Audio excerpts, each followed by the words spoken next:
Olá, sétimo ano, como vocês estão? Estamos aqui então para trabalhar ainda no livro 1. Estamos já no capítulo 5 e depois da introdução que a gente teve aqui sobre matriz energética e desenvolvimento sustentável, a gente vai falar um pouco sobre como alguns países buscam fontes alternativas para obter energia. A gente vai falar sobre essa seção para ir além da página 61. Então, por favor, abra aqui o seu livro. Aqui conta pra gente nessa seção a história do Japão. O Japão, ele é um país que ele não tem muitos recursos naturais disponíveis para a obtenção de energia. E por conta disso, ele durante muito tempo, né, ele foi e continua sendo hoje um dos maiores importadores de gás natural do mundo.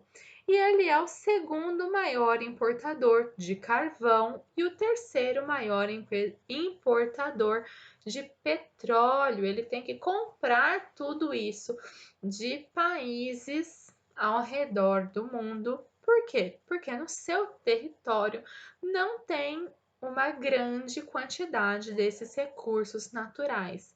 E foi em vista disso que o Japão resolveu investir nos recursos nucleares, em produção de energia nuclear.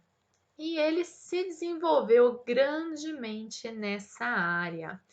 Só que houve um pequeno, gigantesco problema em 2011.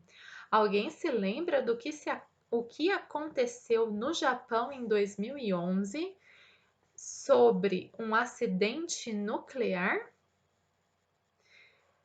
Em 2011 houve um tsunami.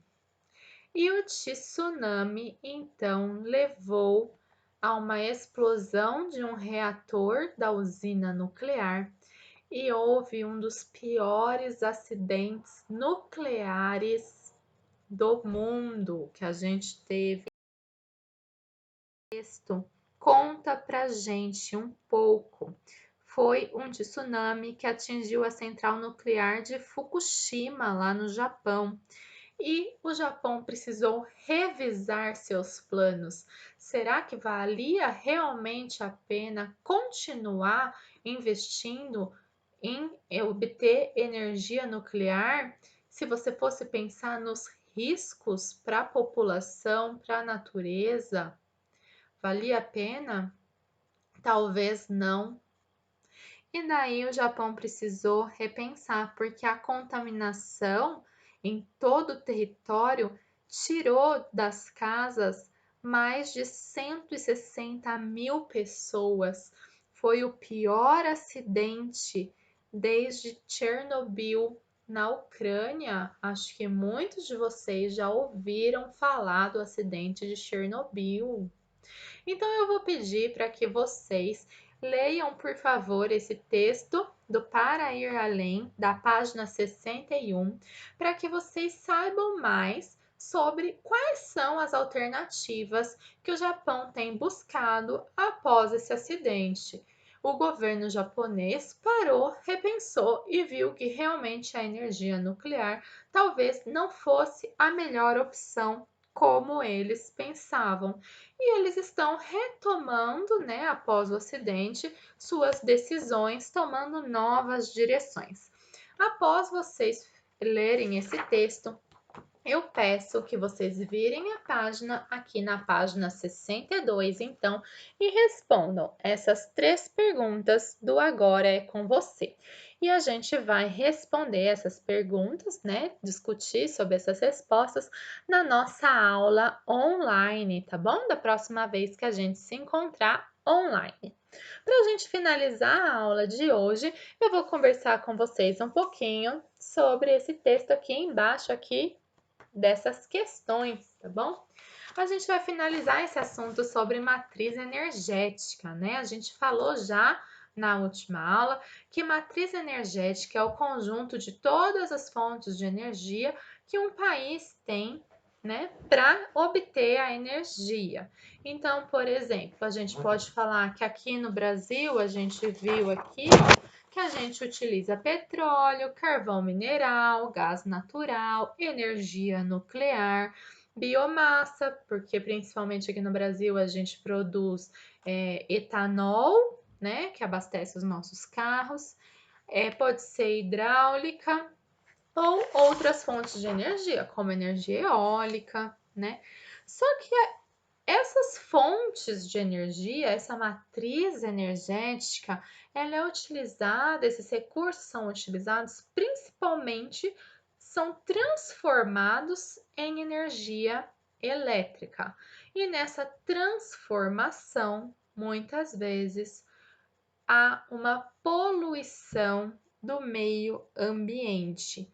E essa poluição é muito preocupante, tá bom? Acontece que cerca de 40% da energia elétrica do mundo é obtida pela combustão, ou seja, pela queima do carvão mineral. Vocês sabiam disso? É bastante. Nós às vezes achamos que a maior parte é pela hidrelétrica, porque aqui no nosso país nós temos muita água e a nossa maior parte da nossa energia é pelas hidrelétricas. Mas não são todos os países que têm tantos rios como nós. Nós somos privilegiados nos recursos hídricos no nosso país. E mesmo nos recursos hídricos, né, produzir energia nas hidrelétricas, isso também polui o meio ambiente, também gera os gases do efeito estufa. Sabia disso? Porque para que, né, construa uma hidrelétrica, a gente precisa represar uma região, ou seja, vai inundar uma região. E isso vai fazer com que morra uma floresta, uma mata, alguns animais que viviam naquela região, porque criou uma barragem naquela região. E quando, né, morre alguns animais, isso se decompõe. E no processo de decomposição, libera gás carbônico para a atmosfera também, tá bom?